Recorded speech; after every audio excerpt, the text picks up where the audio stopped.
광주 전남 지역에 올겨울 들어 첫 눈이 내렸습니다. 갑자기 찾아온 추위에 시민들은 월동 준비로 바빠졌습니다. 광주 도시철도 2호선 건설 방식이 또 바뀌게 됐습니다. 시장이 바뀔 때마다 세 번째 변경되면서 광주의 도시철도는 10년째 제자리 걸음입니다. 새정치민주연합 호남 지역 국회의원들이 문재인 대표 체제로는 총선 승리가 어렵다며 사실상 사퇴를 주장했습니다.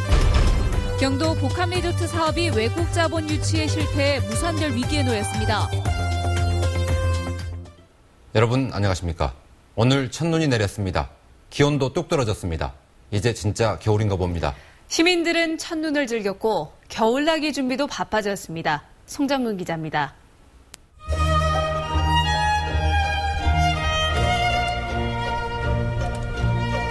새하얀 눈꽃송이가 나뭇가지 위로 살포시 내려앉았습니다. 등산객들은 카메라에 눈꽃을 담기에 바쁘고 설산을 배경으로 가족 사진도 찍습니다. 기다렸던 첫눈, 어른아이 할 것 없이 동심으로 돌아갔습니다. 첫눈 내리는 광주 무등산 파이팅! 밤사이에 첫눈이 내리면서 무등산은 새하얀 겨울왕국으로 변했습니다.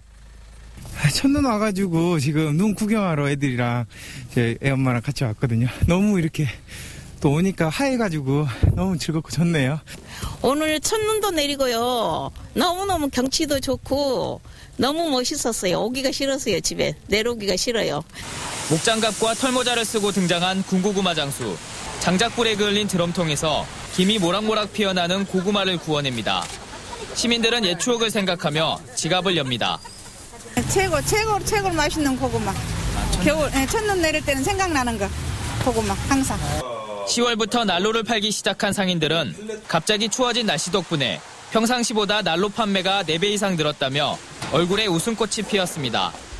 오늘 갑자기 날씨가 춥고 막 눈비 내리고 그러니까 그전에보다 평일날보다는 한 40대 이상이 나갔어요. 40대. 출근 시각에 맞춰 펑펑 쏟아진 한방눈에 도로가 막히면서 갈 길 바쁜 시민들이 애를 태웠습니다. 출근 시간이 중요한데 그 시간 맞춰도 빨리 나와도 버스가 늦게 내리니까 막 출근 시간 맞추기도 어렵고. 올겨울 첫눈은 지난해보다 닷새 빨리 내렸지만 평년보다는 하루 늦은 것으로 기록됐습니다. MBC 뉴스 송정근입니다. 네, 첫눈을 반기는 분들이 많았겠습니다만 너무 많이 내리면 여러모로 불편할 텐데요. 얼마나 더 올지 알아보겠습니다. 아시아문화 전당 앞에 나가 있습니다. 김은수 캐스터, 지금도 눈이 내립니까? 네, 11월에 찾아온 겨울 추위가 매섭습니다. 조금 전까지만 해도 눈발이 많이 잦아들었는데요. 다시 굵어지기 시작했습니다. 지금 제가 입고 있는 이 겨울의 투어 털장갑이 전혀 어색하지가 않은데요. 현재 광주가 0도, 여기에 초속 찬바람이 2m 안팎으로 불어오면서 체감온도 영하 1도까지 뚝 떨어져 있습니다. 밤사이 기온이 더 떨어지면서 내일 아침 추위가 절정을 이룰 것으로 보이는데요. 내일 아침 나주와 담양, 화순 영하 1도, 영광 0도, 광주 1도로 오늘보다 1, 2도 낮겠습니다. 낮에는 광주가 6도로 오늘보다 조금 더 오르겠지만 종일 찬바람이 쌩쌩 불어오면서 추위가 기승을 부리겠습니다.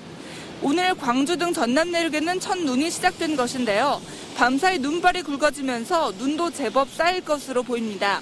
현재 광주와 담양, 장성 등 전남 11개 시군으로 첫 대설주의보가 확대 발효된 상태입니다. 앞으로 광주 전남 내륙, 전남 서해안에 최고 8cm, 전남 서부 남해안에 1에서 3cm의 눈이 예상됩니다. 눈은 내일 아침부터 차차 그칠 것으로 전망됩니다. 지금까지 국립아시아문화전당에서 날씨 전해드렸습니다. 이렇게 눈이 많이 내릴 때는 대중교통, 특히 지하철이 인기인데요. 2호선은 언제쯤이나 탈 수 있을지 모르겠습니다. 내년 말 착공이 사실상 물 건너갔습니다. 먼저 이계상 기자입니다. 광주 도시철도 2호선 정부 승인액은 2조 원. 그렇지만 기본 설계 과정에서 사업비가 4,300억 원 이상 추가됐는데 경제성 검토 용역 결과 1,030억 원만 절감하는 데 그쳤습니다. 2,300억 정도는 절감을 목표액을 그렇게 잡았는데 유감스럽게도 1,030억 원에 불과해서 예비 타당성 조사를 받으려면 1,270억 원을 더 줄여야 하는데 방법이 없어서 저심도로 결정된 건설 공법을 변경하는 것이 불가피하다는 게 광주시 입장입니다. 광주시는 저심도 플러스 지상 고가 확대, 저심도 플러스 노면, 전면 트레마, 모노레일 등 4개 대안과 함께 타당성 조사를 다시 받을 안을 추가로 제시했습니다. 그 대안들 중에 하나를 어차피 택해서 최종 추진해 나가야 되기 때문에 가능성이 있다고 생각을 합니다. 광주시는 시민공청회 등 여론수렴 절차 등을 거쳐서 올해 말까지 최종안을 결정하겠다고 밝혔지만 내년 하반기로 예정됐던 도시철도 2호선 착공은 사실상 물거품이 됐습니다. MBC 뉴스 이계상입니다. 도시철도 2호선 건설 방식은 오락가락 돌고 돌아서 결국은 제자리입니다. 그 사이에 10년이 흘렀고 시장이 3번 바뀌었는데 그때마다 방식도 바뀌었습니다. 한신구 기자입니다.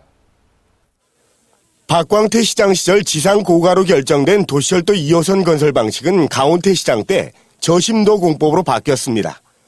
윤장현 시장이 취임한 뒤로는 2호선 백지화 논란으로 6개월을 끌었고 그리고 1년 뒤 또다시 원점 재검토로 되돌아왔습니다. 시장이 바뀔 때마다 덩달아 바뀌는 지하철 건설 방식은 시장의 철학과도 관련돼 있습니다. 지난 2012년 저심도 공법으로 바꿀 때는 도시 미관과 소음 등을 이유로 들었습니다. 당시에도 논란이 있었지만 사업비 추가 부담은 없다며 광주시는 건설공법 변경을 밀어붙였습니다. 윤장현 시장이 취임한 뒤에는 2호선 건설이 꼭 필요하냐는 논란으로 6개월을 허송하더니 결국은 저심도로 건설하기로 했습니다. 국내에서 최초로 시행되는 저심도 개발에 따른 안전 확보 등을 최우선으로 하는 명품 도심철도를 건설하기 위해서 노력하겠습니다. 이제 논란이 끝났나 싶었지만 올해 또다시 광주시 입장은 달라집니다. 지상에서 지하로 건설 공법이 변경되면서 사업비가 대폭 늘어날 수밖에 없는데 그동안 이 부분을 간과해왔고 건설 공법 재검토가 불가피하다는 겁니다. 다시 또 원점, 10년 후 원점. 그러면 행정의 신뢰성, 연속성, 책임성 다 무시되는 거예요. 다 무시돼요. 결국 지난 10년 사이에 시장에 따라 오락가락하는 도시철도 정책이 시민 혼란과 갈등만 야기한 셈인데 졸속행정에 대한 비난은 피할 수 없게 됐습니다. MBC 뉴스 한신구입니다. 어제 광주를 찾은 문재인 대표가 호남과 새정치민주연합은 운명 공동체라며 죽어도 같이 죽고 살아도 같이 산다고 말했는데요. 호남의 새정치민주연합 의원들은 문재인 대표가 빠져야 비로소 살 길이 보인다며 문 대표의 퇴진을 압박했습니다. 김민정 기자입니다. 주류와 비주류가 모두 모인 호남권 새정치민주연합 국회의원 회동은 문재인 대표 성토로 시작됐습니다. 호남에서 이처럼 저희 당에 대한 지지, 특히 당의 대표에 대한 지지가 썰물처럼 빠져나가는 이런 일은 초유의 전례가 없는 비상한 일입니다. 싸늘한 호남 민심을 복원하지 않고는 총선 참패가 뻔하니 문재인 대표가 그만둬야 당이 살 길을 찾을 수 있다는 겁니다. 문 대표는 총선에서 이길 수 없지만 문 대표가 사퇴하면 총선 승리의 출발이 거기에 있다는 것입니다. 호남과 새정치민주연합이 운명 공동체라는 문 대표의 발언도 정면 부정했습니다. 호남 민심은 이미 돌아섰다며 퇴진을 압박했습니다. 죽어도 같이 살고 살아도 같이 살자.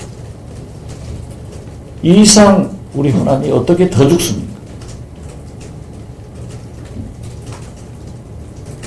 저는 민심을 이기는 지도자는 없다고 생각합니다. 또 문 대표가 퇴진을 요구하는 측을 공천권 요구 세력으로 매도했다며 불쾌감을 숨기지 않았습니다. 회동을 마친 의원들은 오늘은 김영삼 전 대통령의 국가장 연결식이 엄수되는 만큼 자세한 입장 발표는 내일로 미루겠다고 밝혔습니다. MBC 뉴스 김민정입니다. 광주 전남에서 만여 명이 고 김영삼 전 대통령의 분향소를 조문한 것으로 집계됐습니다.